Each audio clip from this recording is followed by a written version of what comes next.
دنیا میں ٹھکانے دو ہی تو ہیں آزاد منش انسانوں کے، دنیا میں ٹھکانے دو ہی تو ہیں آزاد منش انسانوں کے، یا تخت جگہ آزادی کی یا تختہ مقام آزادی کا۔ پاکستان کے صوبہ پنجاب کو یہ اعزاز حاصل ہے کہ اس نے اردو زبان کی ترقی اور ترویج میں اہم کردار ادا کیا۔ پنجاب کی مادری زبان پنجابی ہونے کے باوجود اردو نے اس میں شامل ہو کر پنجابی کو چار چاند لگا دیے۔ دلی اور لکھنؤ کے بعد پنجاب نے اردو زبان کی زلف گراگیر کو محبت اور توجہ سے اس طرح سنوارا کہ یہ صوبے کی لاڈلی زبان بن گئی۔ صوبہ پنجاب کا شہر سیالکوٹ، جس میں پیدا ہونے والی شخصیات نے دنیا ادب کو روشن کر دیا۔ علامہ محمد اقبال شاعر مشرق بنے، مولانا ظفر علی خان بابا صحافت کے لقب سے سرفراز ہوئے، اور فیض احمد فیض کسانوں اور مزدوروں کی آواز بنے۔ مولانا ظفر علی خان سیالکوٹ کے چھوٹے سے گاؤں کوٹ مارت میں 18 جنوری 1873 کو پیدا ہوئے۔ مولانا کے دادا کرم الہی مارچ سے نکلے اور اپنی زمینوں ہی میں ایک گاؤں کرم آباد کی بنیاد رکھی۔ یہ گاؤں وزیر آباد کے زیادہ قریب تھا، اس وجہ سے مولانا ظفر علی خان نے ابتدائی تعلیم وزیر آباد میں حاصل کی اور اعلیٰ تعلیم کے لیے علی گڑھ چلے گئے۔ مولانا ظفر علی خان کی شخصیت کے جوہر علی گڑھ کے تعلیمی ماحول میں جا کر کھلے۔ سر سید احمد خان کی سرپرستی میں مولانا شبلی نعمانی نے ان کی شخصیت سازی میں اہم کردار ادا کیا۔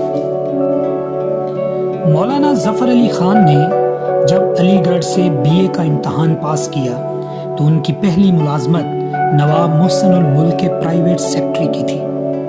یہاں پر ان کی انگریزی زبان پر دسترس اور ترجمہ نگاری کی مہارت کھل کر سامنے آئی۔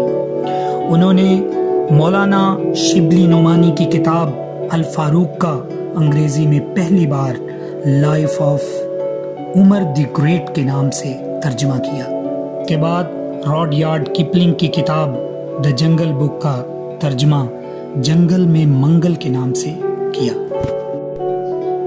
History of the conflict between religion and science, John William Draper کی کتاب مارکا مذہب و سائنس کے نام سے مولانا ظفر علی خان نے ترجمہ کی۔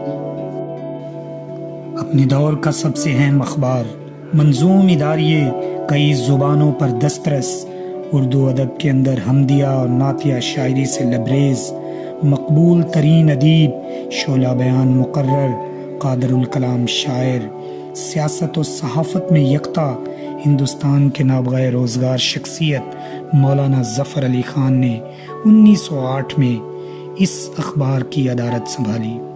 زمیندار ہندوستان کا اہم ترین اخبار بن چکا تھا، جو مسلمانوں کی بیداری، سیاسی شعور اور تربیت کا کلیدی علمبردار تھا۔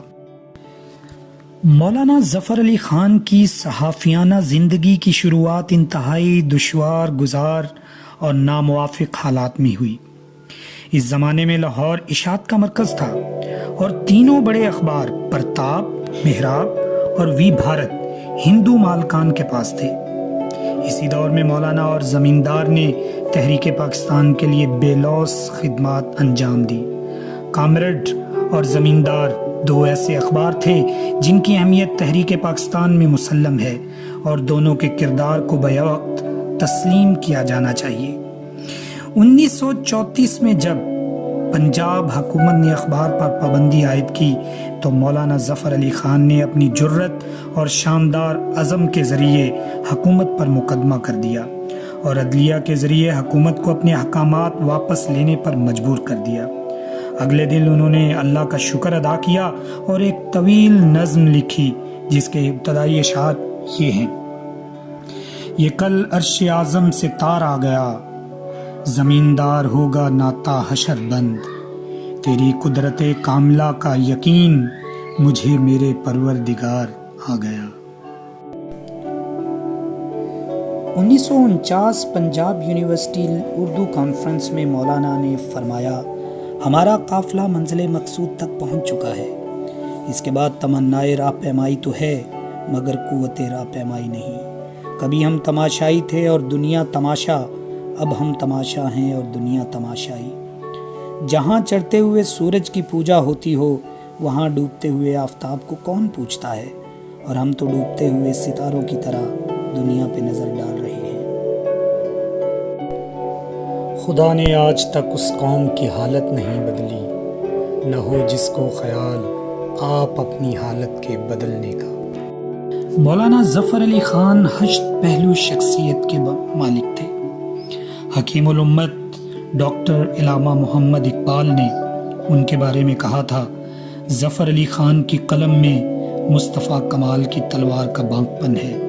उन्होंने मुसलमानाने पंजाब को नींद से झंझोड़ने में बड़े बड़े मार्के सर किए हैं।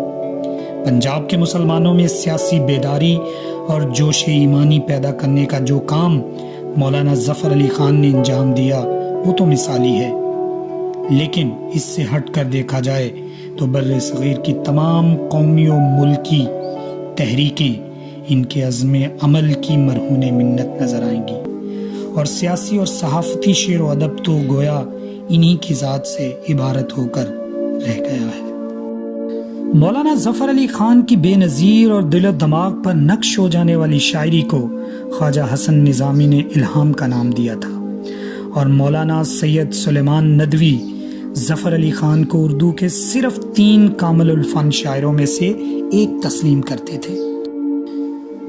दाग दहलवी जैसे उस्ताद कामिल और बाकमाल शायर की ये राय थी कि पंजाब ने ज़फ़र अली ख़ान और इलामा इकबाल को पैदा करके अपने माजी की तलाफ़ी की है। सर सैयद अलामा शिबली नुमानी और अल्ताफ़ सैनहाली ने भी अपने अपने अंदाज में ज़फ़र अली ख़ान के काम और सलाहियतों का एतराफ़ किया।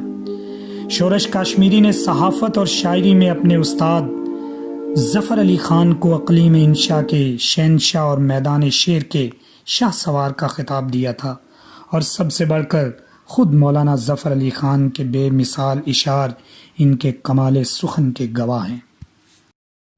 मौलाना ज़फ़र अली ख़ान शायरी पर कुदरत कामला और महारत तामा रखते थे। गज़ल, कसीदा, रुबाई, कता, नज़्म और नात कौन सी सिनफ़े सुखन थी जिस पर उन्होंने तबाज़माई न की हो और अरबाब फ़न से दाद वसूल न की हो। ज़मींदार का मुदीर शहीर नज़्म व नसर दोनों में यकता था। वो नज़्म का रुस्तम था तो नसर का सोहराब।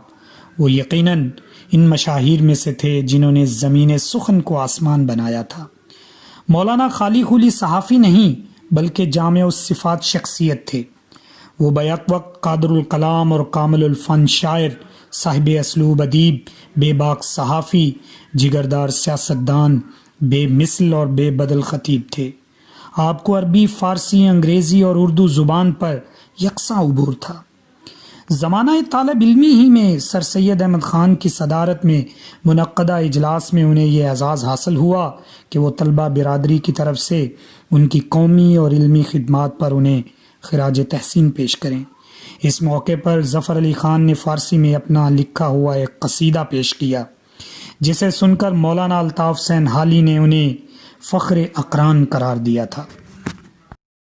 मौलाना ज़फ़र अली ख़ान की बहादुरी का एक और वाक़या ये भी है कि उन्होंने 8 जुलाई 1935 को शहीदगंज मस्जिद जो लाहौर में वाक़ थी उसको गुरुद्वारा बनाने के ख़िलाफ़ एक तहरीक चलाई। इस तहरीक का नाम नीली पोश तहरीक था। इस तहरीक में मौलाना ज़फ़र अली ख़ान के दोस्तों ने और हम जमातों ने नीला लिबास पहनकर ये तहरीक निकाली और मस्जिद को गुरुद्वारा बनने न दिया। दिल जिससे जिंदा है वो तमन्ना तुम ही तो हो,